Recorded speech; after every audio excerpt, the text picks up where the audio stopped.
आखिरी दौर की वोटिंग से पहले पीएम मोदी का सबसे नया इंटरव्यू। बोले, इस चुनाव में बीजेपी का अब तक का सबसे बेस्ट परफॉर्मेंस रहेगा। एएनआई को दिए इंटरव्यू में पीएम मोदी का दावा, वर्तमान ओडिशा सरकार की समाप्ति तिथि 4 जून है। 10 जून को बीजेपी का मुख्यमंत्री शपथ लेगा। बंगाल में मुसलमानों के लिए ओबीसी कोटे पर कलकत्ता हाईकोर्ट के आदेश पर बोले पीएम मोदी, फैसले से साफ हुआ कि बंगाल में बड़ा फर्जीवाड़ा हो रहा था। हाईकोर्ट के आदेश को सीएम ममता के न मानने वाले बयान पर पीएम ने बताया दुर्भाग्यपूर्ण। कहा, वोट बैंक के लिए अब वो न्यायपालिका का भी दुरुपयोग कर रहे हैं। एएनआई को दिए इंटरव्यू में पीएम मोदी ने पश्चिम बंगाल में चुनाव को एक तरफा बताया। कहा, पूरे हिंदुस्तान में बीजेपी के लिए बेस्ट परफॉर्मिंग स्टेट पश्चिम बंगाल होगा। जम्मू कश्मीर पर बोले पीएम मोदी, कश्मीर में वोटिंग ने 40 सालों के रिकॉर्ड को तोड़ दिया। कश्मीर में धारा 370 सिर्फ परिवारों का एजेंडा है। पीएम मोदी बोले, पिछले 24 साल से गालियां खा खा कर गाली प्रूफ बन गया। मुझे मौत का सौदागर और गंदी नाली का कीड़ा भी कहा गया। हताश निराश विपक्ष का अपशब्द बोलना अब उनका स्वभाव है। पीएम मोदी के इंटरव्यू पर बोले, एमपी के कांग्रेस चीफ जीतू पटवारी, सरकार के निजीकरण के चलते खत्म हो रहा है आरक्षण। पीएम मोदी की ही संविधान बदलने की चाहत है। बीजेपी में जाने की अटकलों के बीच एसपी नेता नारद राय की पोस्ट, लिखा, मैं मदद करता हूं ताल ठोक कर और विरोध भी ताल ठोक कर करता हूं।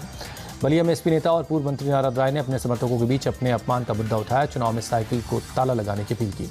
नारद राय का अखिलेश पर निशाना, मुलायम सिंह के कमजोर होने पर उन्हें अपमानित किया गया। अखिलेश खुद कहते रहते थे, मुलायम और अखिलेश में दूरी नारद राय ने बनाई। नारद राय बोले, मुझसे दूरी बनाना चाहते थे अखिलेश, मंच पर मेरा अपमान किया। बीजेपी और गृहमंत्री शाह ने मेरा सम्मान किया। सूत्रों के मुताबिक बलिया में रैली के दौरान अखिलेश यादव के रवैये से नाराज हुए नारद राय। 29 मई को अमित शाह की बलिया की रैली के दौरान बीजेपी में शामिल हो सकते हैं। वाराणसी में केंद्रीय मंत्री गिरिराज सिंह ने किया दावा। कहा, 6वें चरण में हम 400 के करीब पहुंच चुके हैं। गिरिराज सिंह ने कहा, 7वें चरण में हम 400 के पार पहुंच जाएंगे और उस दिन अखिलेश यादव गाना गाएंगे, दगाबाज कहां चले गए तुम। मिर्जापुर में उप मुख्यमंत्री ब्रजेश पाठक का दावा। बोले, 7वें चरण की सभी सीटों पर हम बहुमत के साथ जीत रहे हैं। ब्रजेश पाठक ने विपक्षी गठबंधन पर हमला बोलते हुए बताया पूरी तरह फेल। बोले, एक तरफा पीएम मोदी की लहर चल रही है। अमित शाह की 6 चरणों में हम 300 पार सीटें जीत चुके हैं वाली टिप्पणी पर सलमान खुर्शीद ने कसा तंज। कहा, वो 400 पार की बातें नहीं कर रहे हैं।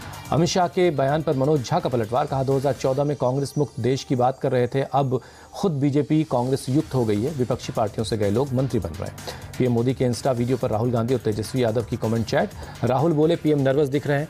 तेजस्वी बोले, जनता बीजेपी को भगा रही है फटाफट फटाफट। जेडीयू के नीरज कुमार ने लालू यादव पर उठाया सवाल। लालू यादव का सिर्फ अपने बच्चों के लिए प्रचार के लिए जाने पर सवाल उठाया।